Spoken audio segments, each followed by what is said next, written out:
The Mega Man Zero series is the successor series to Mega Man X. The games released on the Game Boy Advance and held the 2D side-scrolling platforming and combat, with a bit of a faster pace to them. Notable to many though, especially myself, these games could be pretty challenging but were overall pretty great games. But they've been re-released before, on DS and on Wii U, and now for the 8th generation consoles and PC, we have the Legacy Collection, also including the Mega Man ZX series. I won't lie, this collection offers a really substantial and impressive package, but how does it stack up to the previous releases? And what all does it take from them? Let's take a look. We'll start with the Game Boy Advance era of Mega Man 0, 1 through 4, and we'll be looking at these games in order by region. These games in Japan had a lot more voice clip samples. This goes as far as the prologue in Mega Man 04 had voice acting and the game's credit music had lyrics. And in Japan, Mega Man 03 had e-reader content. The e-reader was a GBA peripheral where you could swipe cards to unlock content in games. While the e-reader content was all localized, none of it was accessible outside of Japan, though this content was just primarily modifiers to gameplay and graphics. Outside of Japan, the PAL version had this really odd logo thing going on. Then, internationally, there was no blood when killing enemies and the chain rod glitch to Mega Man 02 was fixed. Now we move on to the DS era, including the Zero Collection, ZX, and ZX Advent, and we'll order this section by game. For Mega Man ZX, the Japanese version had voice acting, but nowhere else did. But Mega Man ZX Advent was a different story. The voice acting was dubbed in the US release. Bingo! Okay, let's put everything we've got into it! However, the PAL version had no voice acting outside of the FMVs, and once again, only in Japan was the prologue voiced and the credits music had lyrics. And now for the Mega Man Zero Collection on DS, containing Mega Man 0, 1 through 4. On the bottom screen for each game are still images, so no real gameplay changes there. The DS Collection has much higher quality audio.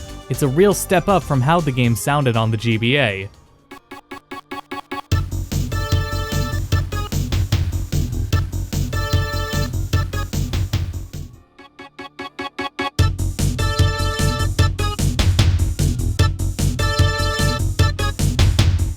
And this collection features what is known as an easy scenario mode. This mode requires you to play through all of the games in sequential order, giving you no save slots within them. All upgrades are unlocked respective to each game from the beginning. All of the Cyber Elves are unlocked too. Some are already activated and therefore those ones won't deduct from your mission score. There is an artwork gallery containing 80 images that are unlocked from playing the games, along with 20 additional pieces of character card artwork. The Mega Man 03 e-reader cards are also present and referred to as mod cards. Finishing one game in the collection unlocks a set of cards, so when you beat all 4 games, you have all the cards unlocked, enabling you to toggle what was originally possible with the e-reader cards. Dialogue in all of the games saw changes, removing words such as kill, death, or die, but in Mega Man 01, the Z-Buster was renamed to the Buster Shot. Mega Man 02 had its minigames removed since they all required the game link. In Mega Man 03, Omega's weak spot is now all that flashes instead of its whole body. And for the endings of Mega Man 03 and 4, both of them retained their Japanese audio for the international versions. So now for the Wii U Virtual Console featuring Mega Man 0, 1 through 4. Now if you're unfamiliar with it, the Wii U Virtual Console features a single save state, full button remapping to every button, aspect ratio options between full screen or pixel perfect, and an optional filter that conveniently can be toggled with R3 on the gamepad. The Wii U VC also offers full digital manuals that you can read through on the gamepad while playing. Now we'll notice that the colors are desaturated, similar to the Mega Man Battle Network games on the Wii U. This was likely done to compensate for how the games originally appeared on the GBA since it had no backlight. So now let's talk about the recently released Mega Man 0 and ZX Legacy Collection, consisting of not just Mega Man 0, 1 through 4, but ZX and ZX Advent. This was developed by the same internal team as the X Legacy Collection, so if you've played that one before, then you may know what to expect in this package, including the same top-tier UI, music, and region select. including the English and Japanese versions of the Zero games and all sorts of language options for the ZX games. And there's also some improvements on the collection itself, probably based on criticisms of the previous collection. For example, for Switch owners, the entire game is on one cartridge. All of the e-reader content is preserved in the Legacy Collection. It has what are known as double Z cards, which you earn like achievements, so by accomplishing certain goals in every game. When you get these cards, you also unlock bonus cards, which are the same modifiers as the e-reader cards. The ZX optional boss fights also return too, so if you had Mega Man 03 or Mega Man 04 in the GBA slot when powering up Mega Man ZX, you would unlock optional boss battles. The Legacy Collection refers to this as Link modes. Moving on to visual quality options, the collection has two filters. The first one smooths out the pixels and the second one emulates a CRT monitor with some noise for some reason. Now you may also notice that all of the in-game cutscene art in every game have filtering baked in. I'd also like to throw in here that when it comes to the FMV cutscenes in the ZX games, they are not the compressed versions that were originally on DS, so they look stunning by comparison. And you won't have to worry about the saturation of the Wii U version either. The Legacy Collection looks identical to the original and DS versions. Meanwhile, for aspect ratio options, you can stretch the game out to fill the screen, set it to a smaller integer scale size, a larger integer scale size, and then a full screen with a fixed aspect ratio. You've also got a really good range of wallpaper options as well as the option to just turn them off. Now for the ZX games, since they were primarily on the DS, there are options to move the bottom screen. You could place it to the left, right, or below the top screen, or you can overlap it on the left or right side and then make it bigger and control its transparency. You control the bottom screen using the right analog stick, using it to move the cursor and then click the stick in to select. And there is no touch functionality to it when the Switch is undocked. Now for audio quality options. There's a voiceover option for Mega Man ZX and ZX Advent to use the original voice data from the games, or use the uncompressed recordings. A Reploid kid? No way! What's he doing here? A Reploid kid? No way! What's he doing here? And, to my surprise, the Legacy Collection actually uses the DS Collection's music for the Mega Man Zero games. Actually, I theorize this collection emulates the DS Collection's versions of 0, 1 through 4, because of all the changes that were made in those versions are retained outside of just the music. On top of all that, they're spruced up and updated with the button icons from whatever platform you're playing on.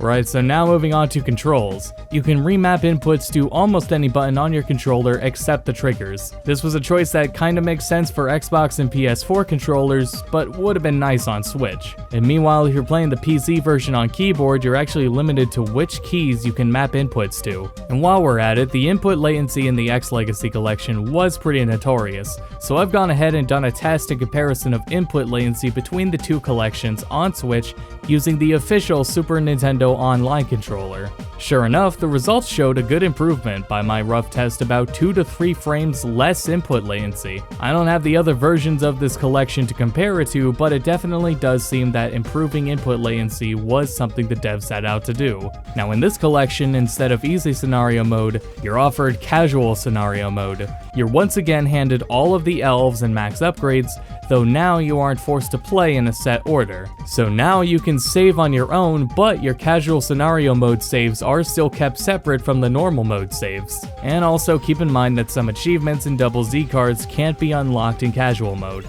And with the introduction of this mode, the easy modes in 04 and the ZX games were removed. Now for what is personally my favorite new feature in this collection, the Save Assist feature. These are optional checkpoints you'll hit and be able to return to if you die, or manually via the menu. When you return to these checkpoints, they won't affect your rank, you'll have all of your lives saved, and you'll have full health like a normal checkpoint, but you will have to recollect anything you got before. You're free to disable these whenever you want, and they have no effect on your achievements. I've seen many fans recommend using Save Assist for just the first Zero game, and I'm gonna go ahead and strongly recommend you do as well. And now we can talk about all of the supplemental content added. Starting with the Z Chaser mode. Z-Chaser lets you speedrun 12 individual levels against the CPU, a local player, or against replays of players online. Kazuhiro Tsuchiya states in an interview with Silicon Era that the idea came from the dev team watching a Mega Man speedrunning tournament on YouTube.